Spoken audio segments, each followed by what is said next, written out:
Welcome back दोस्तों। हमारे YouTube channel कॉग्निविस्टा 7, 8, 9, 10 पे आपका फिर से स्वागत है। जैसी हमारी सीरीज चल रही है 8th क्लास की, उसमें अपन इस वीडियो में नेक्स्ट चैप्टर को कवर करेंगे और उस चैप्टर का नाम है साउंड, चैप्टर नंबर 10। इसमें हम जो टॉपिक कवर करेंगे वो है साउंड क्या होता है, इसकी नेचर क्या है, प्रोडक्शन ऑफ साउंड क्या होता है, साउंड प्रोड्यूसिंग इंस्ट्रूमेंट्स कौन कौन से होते हैं, उनमें से वन ऑफ द हम लैरिंग्स के बारे में बात करेंगे। साउंड प्रोपेगेशन क्या होता है, साउंड वेव कौन कौन सी साउंड में जो साउंड है कौन कौन सी वेव के फॉर्मेट में प्रोपेगेट करता है, इन सब के बारे में बात करेंगे। और इसकी पिच क्या होती है, फ्रीक्वेंसी क्या होती है, लाउडनेस क्या होती है, ह्यूमन ईयर किस तरीके से साउंड को जो साउंड है उसे इंटरप्ट करता है, इन सब इंटरप्रेट करता है, इन सब के बारे में हम बात करेंगे। तो चलो आगे बढ़ते हैं। हमारा पहला टॉपिक है what is sound. Sound is a form of energy. देखो लाइट, साउंड, हीट, हमारे जो भी एक्टिविटी करते हैं ना उसमें ना कोई एक्टिविटी होती है। ऐसे ही साउंड क्या है, one of the form of energy that produces the sensation of hearing. Sensation of hearing जो क्या प्रोड्यूस करता है, हियरिंग की सेंसेशन प्रोड्यूस करती है। और जिसे सुनता कौन है, हमारा ईयर्स। कौन सुनता है, हमारे ears. Sound is produce due to vibration of object. तो साउंड के प्रोड्यूस होने की वजह क्या है, जब भी कोई ऑब्जेक्ट वाइब्रेट करेगा तो साउंड प्रोड्यूस करेगी। ठीक है, साउंड प्रोड्यूस होगी। जैसे क्या है, रिंगिंग ऑफ बेल, मतलब जब हम बेल को हैमर से मारते हैं, पीटते हैं तो क्या होता है, वो वाइब्रेट करती है और हमें उसकी आवाज सुनाई देती है। बीटिंग ऑफ ड्रम, ड्रम को पीटना। वाइब्रेटिंग ट्यूनिंग फ्रॉक, फ्रॉक होता है उसे क्या करते हैं हम, वाइब्रेट ऐसे बजाते हैं तो वो क्या करता है, साउंड प्रोड्यूस करता है। गिटार में जो स्ट्रिंग होती है अगर उसको खींच के छोड़ते हैं तो वो क्या करती है, वाइब्रेट करती है। रिजल्ट में क्या मिलता है, साउंड मिलता है। ठीक है, तो प्रोडक्शन ऑफ साउंड, साउंड आखिर कैसे प्रोड्यूस होती है। वैसे तो हम जान गए अगर ऑब्जेक्ट वाइब्रेट कर रहा है तो साउंड प्रोड्यूस करेगा। जैसे when an object vibrate it causes the surrounding air particles to vibrate.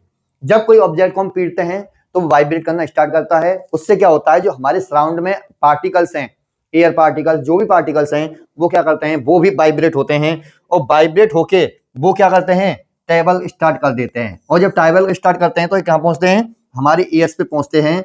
और ईयर्स इन वाइब्रेट को कहाँ पहुंचाता है, हमारे माइंड तक। और माइंड इन्हें साउंड के रूप में क्या करता है, इंटरप्रेट करता है। ठीक है, अब तुम कहोगे सर वाइब्रेट तो क्या करता है, पेंडुलम भी करता है, घड़ी का पेंडुलम, लेकिन वो साउंड क्यों नहीं प्रोड्यूस करता। देखो वो जो तुम कहोगे सर साउंड तो आती है, साउंड आती है, लेकिन वो उसकी जो हिंज सुई होती है ना, हिंज पिन होती है, उसकी मूविंग की आती है या उसमें साउंड इंट्रोड्यूस की जाती है। लेकिन जो हमारा पेंडुलम होता है वो बहुत स्लोली क्या करता है, वाइब्रेट करता है। और कोई ऑब्जेक्ट जितना स्लो वाइब्रेट करेगा उतना ही लेस साउंड प्रोड्यूस करेगा। कोई ऑब्जेक्ट जितना स्लो क्या करेगा, वाइब्रेट करेगा, उतना ही कम क्या करेगा, साउंड प्रोड्यूस करेगा। और उस ऑक्सीलेशन को ही क्या कहते हैं, वाइब्रेशन। मतलब वाइब्रेशन कह लो या ऑक्सीलेशन कह लो, एक ही बात है। ठीक है, आगे चलते हैं। जैसे ये क्या होता है, फॉर्क। जब फॉर्क को ऐसे दबा के छोड़ा जाता है तो ये क्या करता है, वाइब्रेट होती है। इसकी जो ये जो पिन है ये क्या करती है, वाइब्रेट करती हैं। जब वाइब्रेट करती हैं तो इनके आसपास के जो पार्टिकल्स होते हैं वो भी वाइब्रेट करते हैं। अब साउंड में क्या होता है, जहां पे जो ये पार्टिकल्स होते हैं ज्यादा ज्यादा क्या होते हैं, डेंस होते हैं, उसे कहते हैं कंप्रेशन। और जहां पे ये पार्टिकल्स रेयर होते हैं उस एरिया को अपन क्या कह देते हैं, उस एरिया को अपन कहते हैं रेयरफेक्शन। क्या कहते हैं, रेयरफेक्शन। तो जो साउंड है किसी भी ऑब्जेक्ट के वाइब्रेशन होने के बाद इस फॉर्म में वाइब्रेट होके ट्रांसफर होके हमारी तरफ पहुंचती है, ट्रेवल होके हमारी तरफ पहुंचती है, हमारी ईयर तक पहुंचती है। और वो वाइब्रेशन को हमारा ईयर कहां पहुंचाता है, हमारे माइंड तक पहुंचाता है। और वो माइंड उस साउंड को क्या करता है, इंटरप्रेट करता है। क्या करता है, इंटरप्रेट करता है। ऐसे ही बेल है, जो बेल है इसको बजाते हैं तो क्या करता है, वाइब्रेट करता है। और वाइब्रेट करता है तो इस तरीके से कंप्रेशन, जहां पे डेंस एयर पार्टिकल्स होते हैं वहां पे कंप्रेशन, और जहां पे रेयर एयर पार्टिकल्स होते हैं वहां क्या होता है, रिफ्रैक्शन। और इसी प्रोपेगेशन को क्या कहते हैं, लॉन्गिट्यूडनल प्रोपोगेशन ऑफ साउंड। कौन सा, लॉन्गिट्यूडनल प्रोपेगेशन ऑफ साउंड,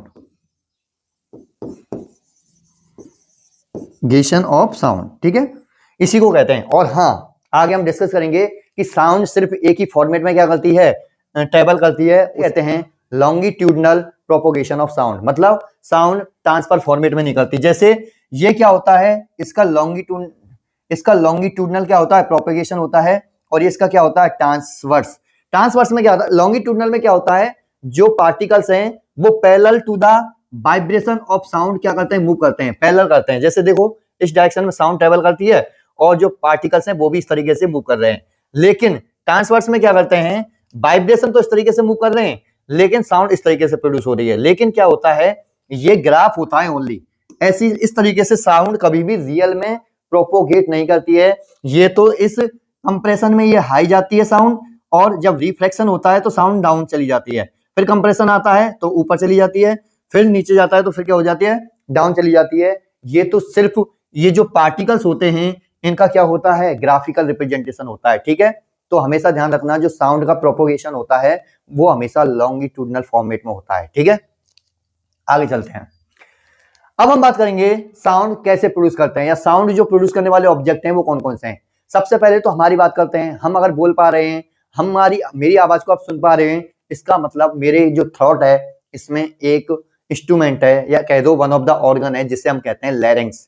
लैरिंग्स क्या होता है लैरिंग्स अपने गले में अगर साइड से देखोगे तो इस तरीके से दिखेगा, लेकिन अगर इसका टॉप व्यू देखेंगे तो इस तरीके से दिखेगा। इसका जो मेन कंपोनेंट होता है वो होता है वोकल कॉर्ड। क्या होता है, वोकल कॉर्ड। इसी की साइज और इसी की लेंथ पे डिपेंड करती है कि हमारी साउंड कितनी ज्यादा हाई पिच होगी, श्रिल होगी, लाउड होगी या डीप होगी। अगर ये जो वोकल कॉर्ड है ये क्या है, लॉन्ग है और थिक है, तो क्या होगा, जितना लॉन्ग जितना थिक उतना ही कम क्या होगा, वाइब्रेट हो पाएगा, और उतना ही कम वाइब्रेट हो पाएगा, फ्रीक्वेंसी कम होगी। फ्रीक्वेंसी कम होगी तो क्या होगी, और जब ये कम वाइब्रेट हो पाएगा तो इसको ऊंचाई तक ये क्या करेगा, अपने आप को मूव करा सकता है, तो जो इसका एम्पलीट्यूड होगा वो ज्यादा होगा। जब एम्पलीट्यूड ज्यादा होगा तो क्या होगी, साउंड डीप और लाउड होगी, जो कि केस होता है मेल का। और फीमेल के केस में क्या होता है, जो वोकल कॉर्ड होती है ये थिन होती है और स्मॉल होती है। जब ये थिन और स्मॉल होती है तो जल्दी जल्दी वाइब्रेट कर सकती है, जल्दी जल्दी वाइब्रेट कर सकती है तो फ्रीक्वेंसी ज्यादा होगी, और जब हाई फ्रीक्वेंसी तो high pitch means shrill sound होगी। इसलिए इन जनरल केस जो फीमेल की साउंड होती है वो क्या होती है, श्रिल या हाई पिच वाली होती है, और जो मेल की साउंड होती है वो कैसी होती है, डीप एंड लाउड होती है। क्लियर हुआ। तो जो मेन ऑर्गन है रेस्पॉन्सिबल है नेचर ऑफ साउंड के लिए वो कौन है, वो है वोकल कॉर्ड, जो किसमें प्रेजेंट होता है, लैरिंग्स में, ठीक है। ये तुम्हारे डिफरेंट डिफरेंट इंस्ट्रूमेंट्स हैं, ये भी एक टेबल थी, इसमें भी है, जो आपसे पूछा जाता है कि किस इंस्ट्रूमेंट का कौन सा पार्ट वाइब्रेट करता है। जैसे ढोलक का क्या करता है, स्ट्रेच मेम्ब्रेन करती है, क्या करता है, स्ट्रेच मेम्ब्रेन करती है। सितार का क्या करती है, स्ट्रिंग करती है, तार करते हैं। फ्लूट के क्या करते हैं, एयर कॉलम करते हैं। और मंजीरा क्या करते हैं, मेटल प्लेट्स करती है। क्लियर हुआ।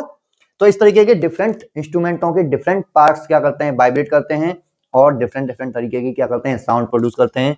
उसकी लिस्ट मैंने बना दी है, आप स्क्रीनशॉट लेके भी इसका काम चला सकते हैं, ठीक है। ये डिफरेंट डिफरेंट क्या इंस्ट्रूमेंट हैं जो कि वो हिट किया जाता है, तो ये डिफरेंट डिफरेंट तरीके की क्या करते हैं, साउंड प्रोड्यूस करते हैं। अब ये डिफरेंट डिफरेंट तरीके की साउंड प्रोड्यूस नहीं करते, ये डिफरेंट डिफरेंट फ्रीक्वेंसी की क्या करते हैं, वाइब्रेशन प्रोड्यूस करते हैं। उन वाइब्रेशनों को फ्रीक्वेंसी या उनके नेचर के बेसिस पे हमारा जो माइंड होता है वो डिफरेंट डिफरेंट तरीके की क्या साउंड इंटरप्रेट करता है। समझ में आया। ये साउंड नहीं प्रोड्यूस करते, साउंड तो हमारा माइंड का इल्यूजन आइडेंटिफाई करता है, माइंड साउंड को आइडेंटिफाई करता है, माइंड साउंड को इंटरप्रेट करता है। ये सभी ऑब्जेक्ट तो क्या करते हैं, डिफरेंट डिफरेंट नेचर और different different frequency, different different properties वाले क्या करते हैं, वाइब्रेशन प्रोड्यूस करते हैं। क्लियर हुआ। आगे बात करते हैं, साउंड नीड्स ए मीडियम। ये बात सबसे इंपॉर्टेंट है, मतलब साउंड कभी भी वैक्यूम में क्या नहीं कर सकती, ट्रेवल नहीं कर सकती। क्यों, क्योंकि साउंड का ट्रेवल ही किसके थ्रू होता है, ट्रेवल ऑफ पार्टिकल्स या वाइब्रेशन ऑफ पार्टिकल्स। जब किसी मीडियम में पार्टिकल्स ही नहीं होंगे तो वो साउंड कैसे ट्रेवल करेगी। इसलिए साउंड को और जिस मीडियम के पार्टिकल जितने ज्यादा डेंस होंगे, जितने ज्यादा नजदीक होंगे, वो वहां पे साउंड उतनी ही फास्ट मूव करेगी, उतनी ही तेज मूव करेगी। इसलिए सॉलिड में सबसे तेज साउंड आएगी, लिक्विड में उससे कम, और गैस में उससे भी कम, और वैक्यूम में तो साउंड आएगी नहीं। क्यों, वहां पे पार्टिकल क्या है, एब्सेंट है। क्लियर हुआ। इसका क्वेश्चन क्या आता है, in space astronaut can not hear each other without radio because there is no medium. समझ में आया।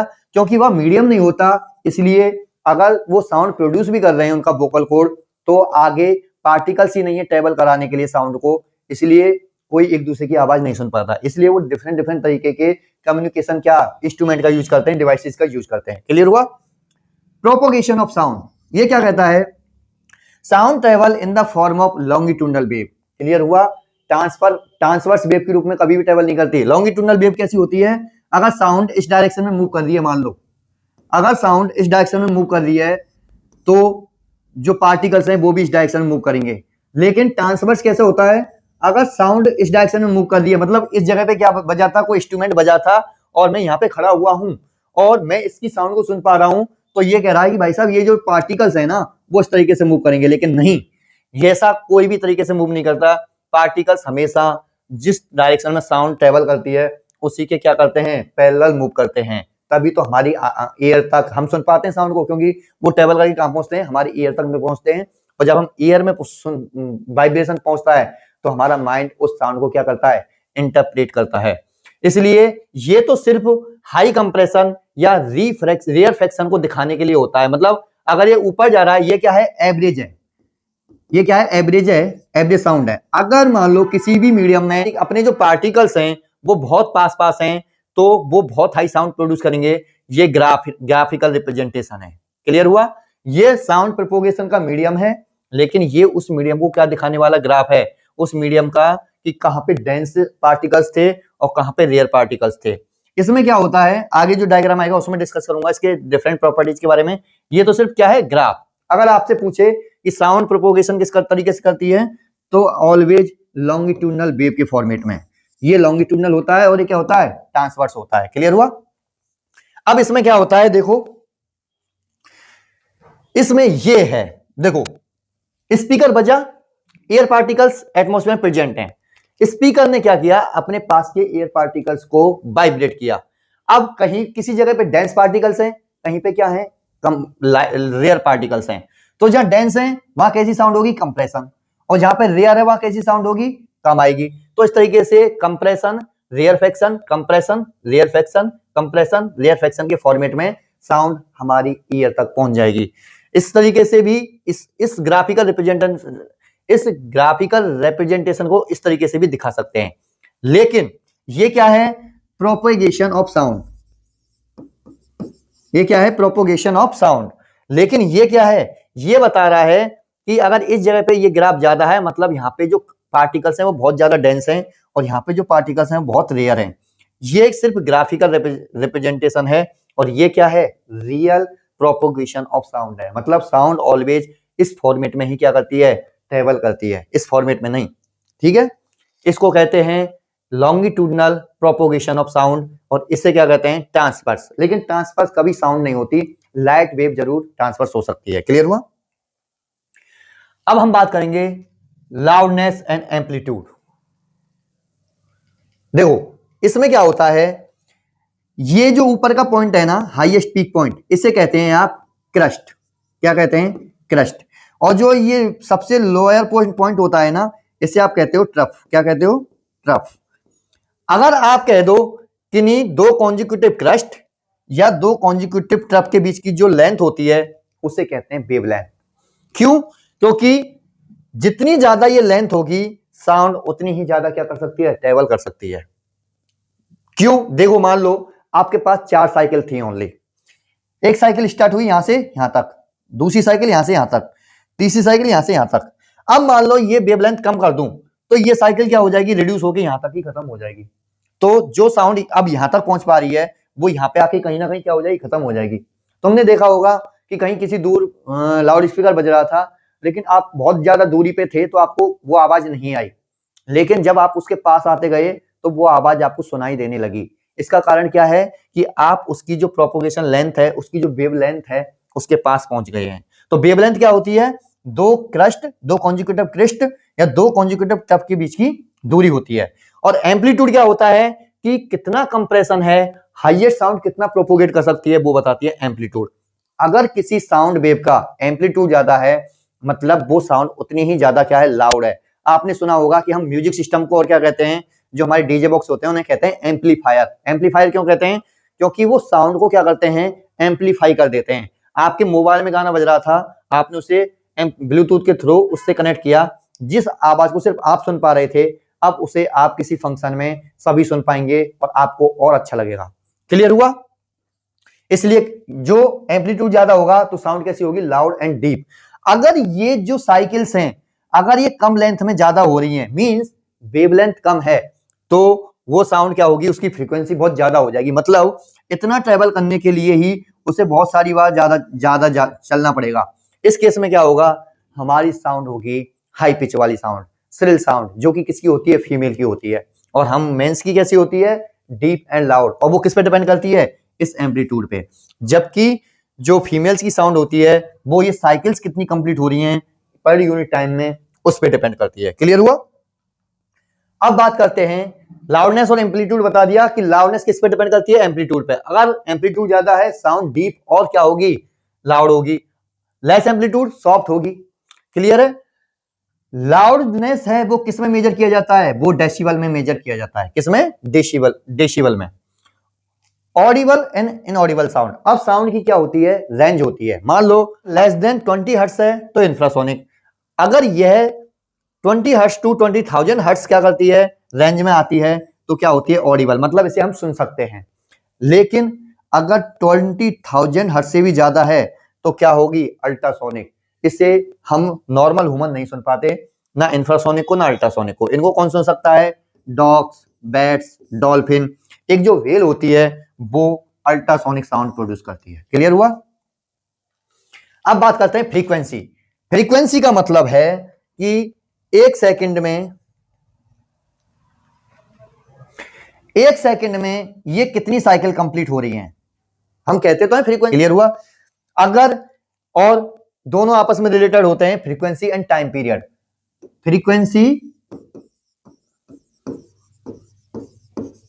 फ्रीक्वेंसी एंड टाइम पीरियड दोनों आपस में क्या रिलेटेड, आपस में क्या होते हैं, रिलेटेड होते हैं। कैसे, यूनिट टाइम में कंप्लीट होने वाली वाइब्रेशंस को क्या कहते हैं, फ्रीक्वेंसी। अगर मतलब आपको फ्रीक्वेंसी निकालनी है तो जितने वाइब्रेशन हुए हैं और जितने समय में हुए हैं उसमें क्या कर दो, उस समय का भाग दे दो, आपको क्या आएगा, उस समय से क्या कर दो, डिवाइड कर दो, आपको क्या मिल जाएगा, फ्रीक्वेंसी मिल जाएगी। अगर एक साइकिल को कंप्लीट होने में जितना टाइम लगता है उसे क्या कहते हैं, टाइम पीरियड। इसलिए जो फ्रीक्वेंसी होती है वो टाइम पीरियड की क्या होती है, अपोजिट होती है। ऑलवेज क्या होती है, अपोजिट। टाइम पीरियड के अपोजिट होती है ऑलवेज। मतलब अगर फ्रीक्वेंसी ज्यादा है तो टाइम पीरियड कम लगेगा, और अगर टाइम पीरियड ज्यादा है तो फ्रीक्वेंसी कम होगी। क्लियर हुआ। High frequency means high pitch, means sound कैसी होगी, श्रिल होगी। और low frequency means sound will भी क्या होगी, डीप होगी। Low frequency means low pitch, तो साउंड कैसी होगी, डीप होगी। टाइम पीरियड मैंने बता दिया कि वन वाइब्रेशन या वन ऑस्किलेशन को कंप्लीट होने में जो समय लगता है उसे अपन क्या कहते हैं, टाइम पीरियड कहते हैं। और time period is equal to 1 upon frequency. मतलब दोनों का रिलेशन समझो। फ्रीक्वेंसी यूनिट टाइम में होने वाले नंबर ऑफ वाइब्रेशन या ऑस्किलेशन, एक ही बात कह दो, उसे क्या कहते हैं, फ्रीक्वेंसी कहते हैं। लेकिन और इसकी यूनिट क्या होती है, हर्ट्ज होती है। लेकिन अगर आप फिर इसका अपोजिट कर दो कि एक वाइब्रेशन या एक ऑस्किलेशन को कंप्लीट होने में कितना टाइम लगा, उसे टाइम पीरियड कहते हैं। तो क्या दोनों आपस में रिलेटेड अपोजिट रिलेशन रख रहे हैं। मतलब अगर किसी मीडियम में फ्रीक्वेंसी ज्यादा है तो वहां कम टाइम लगेगा, और किसी मीडियम में फ्रीक्वेंसी कम है तो वहां ज्यादा टाइम लगेगा, मतलब वहां टाइम पीरियड ज्यादा होगा। इसको इस तरीके से समझ सकते हो। अगर आप व्हीकल को बहुत तेजी से चला रहे हो तो क्या लगेगा, आपको किसी भी डिस्टेंस को कवर करने में क्या लगेगा, कम टाइम लगेगा। लेकिन अगर आपकी स्पीड कम है तो आपको टाइम ज्यादा लगेगा। इसका क्या मतलब है कि स्पीड और टाइम एक दूसरे के क्या होते हैं, इनवर्सली एक दूसरे क्या होते हैं, रेसिप्रोकल होते हैं। क्लियर हुआ। तो ये दोनों एक दूसरे क्या होते हैं, रेसिप्रोकल होते हैं। ये क्या है, टी मींस टाइम पीरियड और एफ मींस फ्रीक्वेंसी। क्लियर है। एक क्वेश्चन है, इसे सॉल्व करते हैं। If 40 oscillation in 4 second then what is the frequency. Total vibration या टोटल ऑस्किलेशन कितने दिए हुए हैं, 40। टाइम पीरियड कितना दिया हुआ है, 4 सेकंड। तो हमें अगर फ्रीक्वेंसी निकालनी है, इसका मतलब क्या है, फ्रीक्वेंसी किसे कहते हैं, कि यूनिट टाइम में होने वाले नंबर ऑफ वाइब्रेशन या ऑस्किलेशन को क्या कहते हैं, फ्रीक्वेंसी कहते हैं। इसका मतलब टोटल वाइब्रेशन अपॉन टाइम। तो हमारी फ्रीक्वेंसी क्या आ जाएगी, 10 हर्ट्ज, क्योंकि फ्रीक्वेंसी की जो यूनिट होती है वो क्या होती है, हर्ट्ज होती है। और टाइम पीरियड तो टाइम ही है, इसलिए उसकी यूनिट क्या होती है, सेकंड होती है। क्लियर हुआ। अब हम बात करेंगे, can music become noise. Yes, आपने थोड़ी देर म्यूजिक सुना, एक एप्रोप्रिएट टाइम पे सुना, आपको सुनने का मन था तो आपको क्या लगेगा, अच्छा लगेगा। लेकिन कोई सीरियस माहौल है या फिर कोई इनएप्रोप्रिएट टाइम है कि मान लो सुबह का टाइम है और आपने पार्टी सॉन्ग चला रखे हैं, तो क्या होगा, आप ही कहोगे कि क्या चला रखा है, सबसे से हल्ला करके पटक रखा है। इसका मतलब क्या हुआ कि अगर म्यूजिक को ज्यादा आवाज पे इनएप्रोप्रिएट टाइम पे और ज्यादा लंबे टाइम के लिए चलाया जाए तो क्या हो जाता है, वो नॉइस के रूप में हो जाता है। अब इनमें दोनों में डिफरेंस क्या है, सिर्फ हमारी प्लीजेंट का, मतलब अगर अच्छा लग रहा है तो म्यूजिक है, हमें अच्छा नहीं लग रहा साउंड तो क्या है, नॉइस है। देखो नॉइस क्या होता है, अनप्लीजेंट होता है, म्यूजिक क्या होता है, प्लीजेंट होता है। इसमें क्या होते हैं, जो वाइब्रेशन होते हैं इरेगुलर होते हैं। कई बार क्या होती है, साउंड म्यूजिक सिस्टम देता है वो तो अलग ही है, लेकिन कई बार इतना खराब होता है साउंड कि हमें सुनने में बहुत बकवास लगता है, बहुत अनप्लीजेंट लगता है। तो वो क्या हो जाता है, हम कहते हैं क्यों नॉइस कर रहा है, क्यों नॉइस पॉल्यूशन कर रहा है। मतलब जैसे हॉर्न्स, अगर आप, ऐसा तो है नहीं कि आप दिन भर हॉर्न्स को बजा सकते हो, इंसान इरिटेट होते हैं हॉर्न बजाने से, सभी तभी तो वो क्या होते हैं, आपको साइड दे देते हैं कि भाई इसको जाने दे, हमें रहने दे, पहले इसको जाने दे, इसको ज्यादा जल्दी है। इसमें क्या होता है, रेगुलर वाइब्रेशन होते हैं। म्यूजिक आपको सुनना पसंद होता है, क्यों, क्योंकि जो वाइब्रेशंस होते हैं वो रेगुलर होते हैं। कॉज डिस्कम्फर्ट है, कॉज डिस्कम्फर्ट, नॉइज की वजह से क्या होता है, इंसान परेशान हो जाता है, जबकि म्यूजिक से इंसान को क्या मिलती है, खुशी मिलती है, उसे अच्छा लगता है।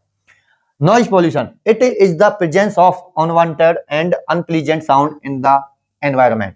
मतलब अगर हमारे आसपास अनप्लीजेंट साउंड हो रहा है, वो हल्ला हो रहा है, हॉर्न्स बज रहे हैं, व्हीकल्स हैं, बहुत ज्यादा मशीनरी चल रही है, ये सभी क्या है, अनप्लीजेंट साउंड प्रोड्यूस करते हैं। और अनप्लीजेंट साउंड को हम क्या करते हैं, नॉइज कहते हैं, नॉइज पॉल्यूशन कहते हैं। इनके मेन सोर्सेज क्या होते हैं, व्हीकल्स हैं, इंडस्ट्री है, हॉर्न्स हैं, लाउड स्पीकर्स हैं बहुत ज्यादा चल रहे हैं, फैक्ट्रीज है, फायर क्रैकर्स भी बहुत ज्यादा अनप्लीजेंट साउंड करते हैं। खासकर वो होता है सूत्री बम, सभी अपने कानों पे क्या रख लेते हैं, हाथ रख लेते हैं। हार्मफुल इफेक्ट, हेडेक होता है रिजल्ट में, स्ट्रेस होता है, हियरिंग प्रॉब्लम होती है, इंसान को सुनने में दिक्कत होती है। Control measures, avoid unnecessary hooking. अब इनको, ये जो नॉइज पॉल्यूशन है, इसको अवॉइड करने का क्या तरीका है, इसको प्रिवेंट करने का या मिनिमाइज करने का क्या तरीका है, कि भाई आवश्यकता नहीं है तो क्यों हॉर्न बजा रहे हो। हॉकिंग का मतलब हॉर्न बजाना।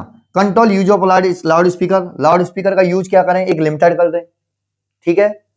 और प्लांट मोर ट्रीज, ये क्या करते हैं प्लांट्स, ये डेंसिटी को इंक्रीज करते हैं, और जब डेंसिटी इंक्रीज होती है तो म्यूजिक कम बजता है। आपने देखा होगा खाली घर बहुत आवाज करता है, लेकिन जब उसमें सामान आ जाता है, लोग रहने लग जाते हैं, तो वो एक डेंस हो जाता है। एक क्वेश्चन आता है और तुम्हारी बुक में भी एक्सरसाइज में, कि हमने हमारे फादर एक घर ले रहे हैं या हमारे पेरेंट्स घर ले रहे हैं, तो हम उन्हें सड़क के किनारे वाला घर सजेस्ट करें या सड़क से 2-3 रोड छोड़ के करें। इसका आंसर है रोड छोड़ के, क्योंकि हम क्या पढ़ रहे हैं, साउंड। तो इसका जो रेफरेंस है वो क्या है, साउंड, और बाकी के फैक्टरों को छोड़ो। तो साउंड के केस में क्या होता है, जो रोड के किनारे जो रोड वो होते हैं, घर हाउस होते हैं, वहां पे क्या होता है, व्हीकल चलते हैं, वहां पे क्या होता है, हॉकिंग होती है, तो उस वजह से क्या होता है, नॉइज पॉल्यूशन होता है। तो उस केस में क्या होना चाहिए, हमें हमारे घर वालों को रोड से दूर घर सजेस्ट करना चाहिए, ये उसका आंसर होता है, ठीक है। अब आता है, हम ईयर्स है वो कैसे वर्क करते हैं, कितना भी नॉइज हो रहा हो, कितना भी साउंड प्रोड्यूस हो रही हो, कितना भी म्यूजिक बज रहा हो, अगर हमें हियरिंग इंपेयरमेंट है, अगर हमें सुनने में प्रॉब्लम है, तो हम सुन ही नहीं पाएंगे, हमारे लिए तो कोई नॉइज पोल्यूशन नहीं होगा। लेकिन इसके लिए कौन सेंसिबल है, जो हमारा ऑर्गन है वो क्या है, human ear. Sound waves enter in the year in the form of vibration. Sound किसने प्रोड्यूस की, ऑब्जेक्ट ने। साउंड प्रोड्यूस नहीं की, उसने डिफरेंट फ्रीक्वेंसी, डिफरेंट प्रॉपर्टी के क्या प्रोड्यूस किए, वाइब्रेशन। अब ये वाइब्रेशन कहां पहुंच गए, हमारे ईयर में। ईयर में ये ईयर ड्रम को क्या करेंगे, जाके वाइब्रेट करेंगे। जब ईयर ड्रम वाइब्रेट करेगा तो वहां पे 3 जो बॉन्स होते हैं उनका एक कॉम्बिनेशन है, और वो क्या करते हैं, फाइनली उस जो वाइब्रेशन की फ्रीक्वेंसी है उसे हमारे माइंड में भेजते हैं। हमारे जब माइंड को ट्रांसफर हो जाता है तो हमारा माइंड उस साउंड की नेचर को इंटरप्रेट करता है कि किस तरीके की ध्वनि है, कि ये ढोलक ने बजाई है, ड्रम की ध्वनि है, फ्रॉक की ध्वनि है, ये सब के बारे में बात की जाती है। तो मेन जो रेस्पॉन्सिबल है साउंड किस प्रकार की है, इस बात को बताने के लिए, वो रेस्पॉन्सिबल है अवर माइंड, क्लियर है। लेकिन उसका मीडियम क्या है, अवर ईयर, ह्यूमन ईयर। और हमारी जो 8th क्लास है उसमें ह्यूमन ईयर के 3 ही पार्ट इंपोर्टेंट बताए गए हैं। ये पिन्ना, जो हमारी आउटर लेयर होती है उसे क्या कहते हैं, पिन्ना कहते हैं।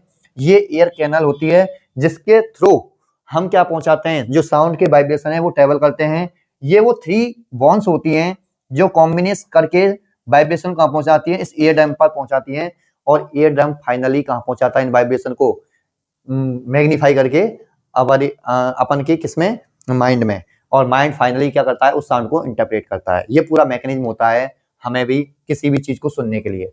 एक क्वेश्चन आता है कॉमन सा कि लाइटनिंग और थंडर हुई, मौसम खराब है, लाइटनिंग और ठंडा चल रहा है, तो आप देखते हो कि आवाज है वो बहुत लेट आती है, लेकिन हमें उजाला पहले दिख जाता है, हमें लाइट पहले दिख जाती है, because the velocity of light is much more than velocity of sound. इसलिए हमें लाइट पहले दिखती है और हमें साउंड बाद में सुनाई देती है। क्लियर हुआ?